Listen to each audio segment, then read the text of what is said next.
संदीपजी, ठाकरे गटाचे नेते संजय राऊत यांचं नरकातला स्वर्ग हे पुस्तक प्रकाशित झालं आणि त्या पुस्तकाला जवळपास आता 15 दिवस होत आले. 15 दिवसापूर्वी पुस्तक प्रकाशनाच्या वेळी म्हणणारे संदीप देशपांडे पुस्तक विकत घेऊन वाचणार नाही म्हणणारे आज त्यांनी फोटो टाकलेला आहे. नाही, मी असं म्हटलं नव्हतं विकत घेऊन वाचणार नाही किंवा काय. मी म्हटलं की त्याच्यामध्ये ज्या गोष्टी बाहेर आलेल्या आहेत त्यावेळेला की त्याच्यापेक्षा ईडीनी काय त्यांची चौकशी केली हे मला वाटतं त्यांनी लिहायला पाहिजे होतं. पण त्यावेळेला ज्या गोष्टी आल्या त्या सगळ्या मीडियामध्ये होत्या, मीडियातनं समजत होत्या. म्हटलं नेमकं काय आहे पुस्तकात ते वाचून बघावं म्हणून वाचलं. आणि वाचल्यानंतर माझा सविस्तर अभिप्राय जो आहे मी संजय राऊतांना पत्र लिहून कळवी.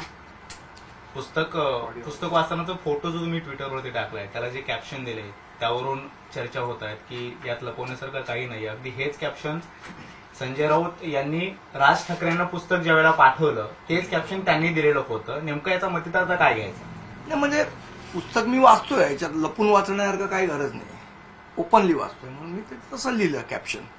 संदीप देशपांडेंनी पुस्तक विकत घेऊन वाचले की त्यांनाही भेट मिळाली? नाही, मला भेट नाही मिळाली. आणि विकत घेऊन वाचलेलं नेहमी चांगलं असतं, त्याच्यावर तुम्हाला खरा अभिप्राय देता येतो. समजा कोणी गिफ्ट केलं पुस्तक तर ते चांगलंच म्हणावं लागतं. त्यापेक्षा विकत घेऊन वाचलं तर जे मनात आहे तुम्हाला ते तुम्हाला स्पष्टपणे मांडता येतं. म्हणजे एखाद्याने फुकट पिक्चर दाखवला तर तो चांगलाच म्हणावा लागतो ना. आतापर्यंत तुम्ही जेवढं पुस्तक वाचलं तर काय वाटतं? मी संपूर्ण पुस्तक वाचेन आणि माझा सविस्तर अभिप्राय मी संजय राऊतांना पत्र लिहून कळवणार आहे.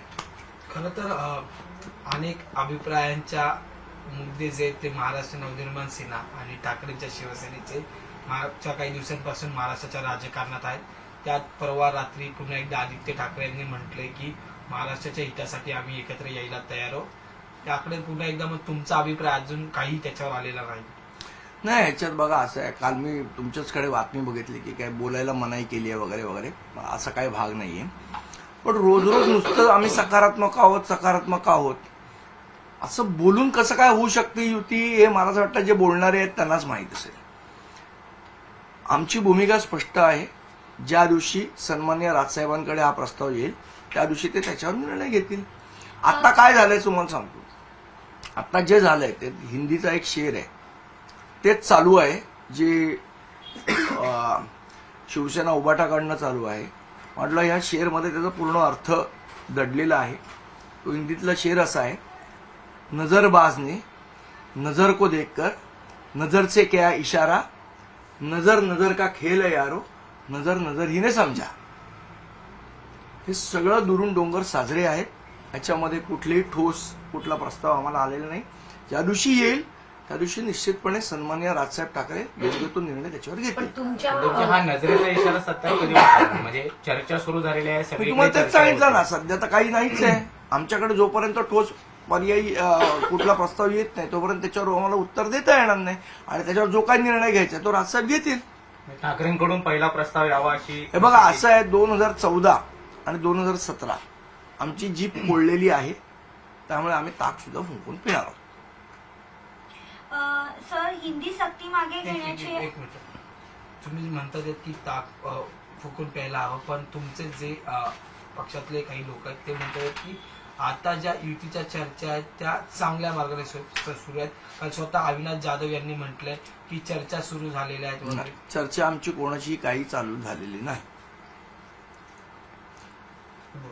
राज ठाकरेंनी दादा भुसेंना पत्र लिहिलेलं आहे की अध्यादेश कधी अंमलात आणणार आहात, त्या संदर्भात नेमकं काय पुढची भूमिका असणार आहे मनसे? नाही, असं आहे की सरकारने घोषणा केलेली होती की हिंदीची सक्ती आम्ही मागे घेतली आहे म्हणून.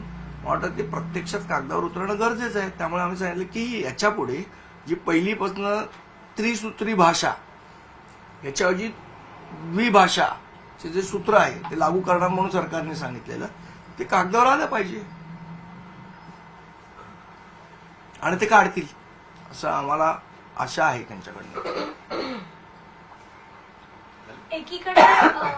एकीकडे शिवसेना ठाकरे गट आणि दुसरीकडे शिवसेना शिंदे गट दोन्ही सातत्याने ठाकरे गटांनी अजूनही भेटी दिली नसली तरी ते सांगतायत की आम्हाला एकत्र येण्यासाठी आम्ही सकारात्मक आहोत.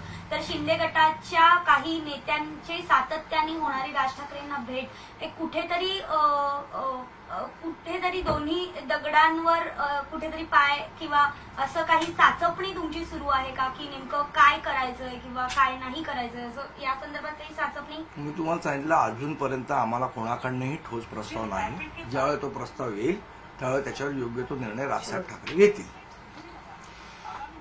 100 वर्ष जरी महाराष्ट्रात राहिलो तरी आणि ब्राह्मण देवाला महाराष्ट्राचा मुख्यमंत्री केला तरी महाराष्ट्राची स्थिती सुधारणार नाही, असं वामनराव चटप म्हणालेले आहेत. कोण आहे ते?